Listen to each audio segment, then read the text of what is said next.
abad keempat, abad kelima, abad keenam, siapa yang dia hadapi? Hari ini bila menyebut ahli sunnah wal jamaah, mereka cuba mempertembungkannya dengan Wahabi dan Salafi. As if Wahabi dan Salafi itu atau Ibnu Taimiyah itu adalah merupakan musuh tradisi ahli sunnah wal jamaah dalam pemikiran dan dalam keilmuan. Sebenarnya tidak. Sebenarnya musuhnya yang sebenar, the first and ever, ialah golongan ahli falsafah. Ahli falsafah. Al-Imam An-Nasafi dalam Aqaidun Nasafiyah mengingatkan hakikat ini. Begitu juga Al-Imam Ahmad Ad-Dardir dalam kitab Al-Kharidah Al-Bahiyah menegaskan hakikat ini. Dengan mengingatkan bahawa ahli sunnah wal jamaah itu berpendirian bahawa hakikat itu ada. Segala sesuatu itu mempunyai hakikat. Meja ada hakikat dia. Tiang ada hakikat dia. Batu ada hakikat dia. Khilafan lis-sofastah, menyalahi dengan pendirian golongan ahli falsafah yang dipanggil sofism, yang menolak wujudnya hakikat. This is going to be a very long lecture. And you have to be very patient with me tonight. Because you give me no choice. Boleh tak? Oh tak boleh, kita sengkat-sengkat aja.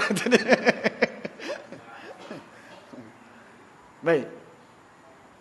Kebetulan memang bidang saya dalam bidang itu, usuluddin.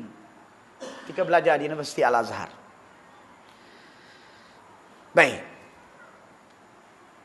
Golongan sofastah ini menjadi musuh ketat kepada ulama-ulama ahli sunnah wal jamaah. Baik. Ahli sunnah wal jamaah ni siapa? Ahli sunnah wal jamaah adalah ulama yang mengikut Al-Imam Abu Hasan Asy'ari di dalam mempertahankan pendirian-pendirian ahli sunnah wal jamaah yang diambil daripada salafus salih. Ahli sunnah wal jamaah itu telah sejak wujud di zaman sahabat. Sahabat mengikut ahli sunnah wal jamaah. Kalau kita tengok di dalam kitab Al-Aqidah At-Tahawiyah yang datang sebelum datangnya Imam Abu Hasan Asy'ari. Dalam kitab Aqidah At-Tahawiyah itu telah menyebut ahli sunnah wal jamaah. Sedangkan Al-Imam Abu Hasan Asy'ari datang kemudian daripada zaman Al-Imam Abu Hanifah. Pengarang kitab Al-Aqidah At-Tahawiyah berpendirian dengan aqidah ahli sunnah wal jamaah berdasarkan pendirian Al-Imam Abu Hanifah. Jadi ahli sunnah wal jamaah ini adalah merupakan pendirian yang sebenar dalam Islam, yang menjadi pegangan salafus salih daripada kalangan sahabat, tabi'in, tabi'ut tabi'in. Adapun Al-Imam Abu Hasan Asy'ari sekadar menjadi figure yang mempertahankan akidah Ahlussunnah wal Jamaah itu dengan dalil-dalil daripada Al-Quran, daripada sunnah dan daripada akal.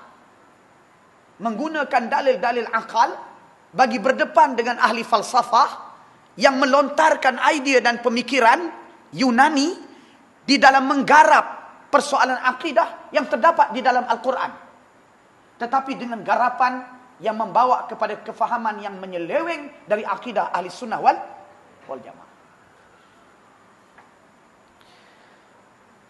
Al-Imam Abu Hasan Asy'ari menjadi orang yang paling menyedari soal ini, kerana sebelum itu beliau mengikuti pendekatan Mu'tazilah. Dia bersama dengan Mu'tazilah dalam tempoh yang panjang dan menjadi antara sandaran kepada gurunya dalam berhujah bagi pihak Mu'tazilah. Tetapi apabila sampai kepada suatu isu akidah, apabila golongan Mu'tazilah mengatakan bahawa wajib bagi Allah membuat yang baik sahaja, tidak boleh membuat yang tak baik bagi manusia, ketika itu Al-Imam Abu Hasan Asy'ari melihat Mu'tazilah sudah menyalahi adabnya terhadap Allah, kerana ia membataskan kehendak Allah kepada yang baik Tetapi perkara yang tidak baik bagi Mu'tazilah, Allah tidak boleh berkehendak yang tidak baik bagi manusia. Kerana itu dianggap zalim.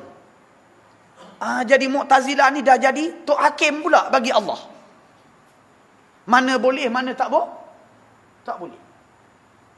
Faham tak ni? Oleh sebab itu disebut oleh Imam Ahmad Ad-Dardir,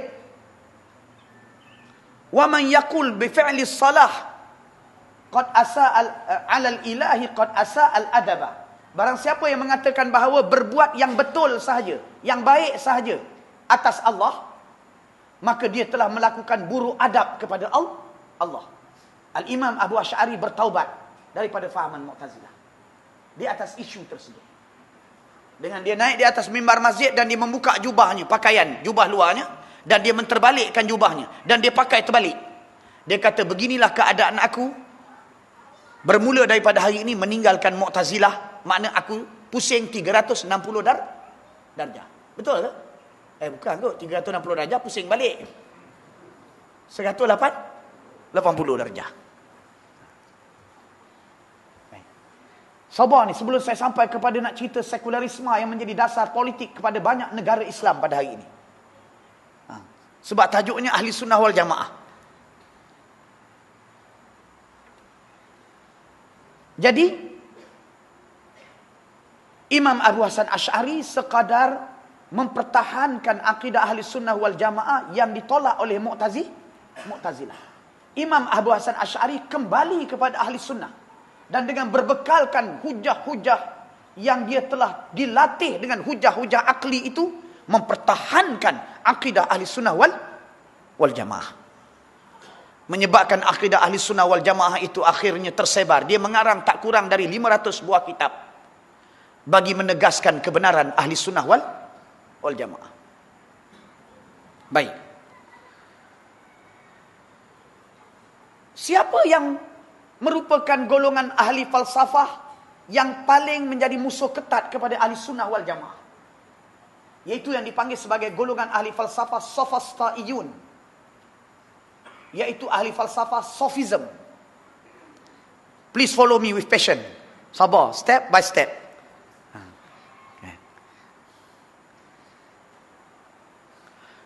Sebab apa golongan ini menjadi musuh kepada Ahli Sunnah wal Jamaah dan disebut mereka dalam kitab-kitab Ahli Sunnah wal Jamaah? Kerana golongan ini menafikan hakikat. Golongan ahli falsafah ini mengatakan tak ada hakikat. Bagi mereka, apa yang dipanggil sebagai, apa yang kita lihat dari alam wujud ini, semuanya adalah khayalan. Khayalan. This is very important for us to understand about the present philosophers and the present ideologies. This is very important. Because the present ideologies, such as secularism, is nothing but, kita panggil, it comes from the same womb that comes these philosophies. Understand? Okay. Faham tak ni? Ni lebih kampung ni. Saya ingat saya kalau mengajar kat pejabat kerajaan, dia orang ni tengok agaknya ustaz kampung ni dia tak berapa nak dengar. Dia pergi bersembang kat belakang. Nombor satu perempuan. Ya. Dia mesyuarat kat belakang. Saya kata tak boleh jadi ni. Saya pun tukar tiun masuk cakap orang putih. Berhenti habis kat belakang. Agak dia dengar orang putih pun dia tak dengar agak. Nah. Sebab dia dengar ini cakap orang putih ni, baru dia tertarik untuk mendengar. Biasalah. Jadi terpaksa lebay-lebay akhir zaman ni terpaksa belajar cakap orang putih. Betul tak betul, nombor 2. Baik. Falsafah Sophism terbahagi kepada 3 mazhab. Please follow me. Kepada 3 mazhab. Yang pertama dia panggil mazhab Allah adri. Mazhab aku tak tahu. Jadi sekarang bila kita tanya, ini kayu tak? Aku tak tahu. Ini simen ke? Aku tak tahu. Dia jawab semua aku tak tahu. Artinya dia tidak mengiktiraf hakikat sesuatu di hadapan matanya. Ini berbahaya. Bila dia tidak mengiktiraf hakikat, maka dia tidak mengiktiraf hakikat alam. Alam itu wujud dan hakikatnya ada. Bila dia menafikan wujudnya alam, dengan sendiri dia menafikan dalil wujudnya Allah. Dah kalau dia kata alam ni perkara yang khayali, maka pendalilan yang dipakai oleh ulama-ulama ahli sunnah bagi menegaskan wujudnya Allah, pendalilan yang didatangkan dalam Al-Quran bahawa tanda-tanda wujudnya Allah ialah adanya alam yang begini indah, semuanya tertolak kerana ahli falsafah ini menafikan wujud dan hakikat segala yang wujud. Boleh faham? Boleh faham tak bahayanya mereka ni? Itu dia. Sebab tu mereka jadi musuh ketat kepada ahli sunnah wal jamaah. Yang Wahabi dan Salafi mari pada abad ke-7. Ibnu Taimiyah. Baik.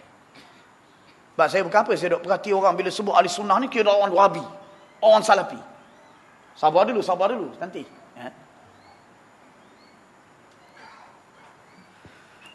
Kemudian mazhab yang kedua, azan.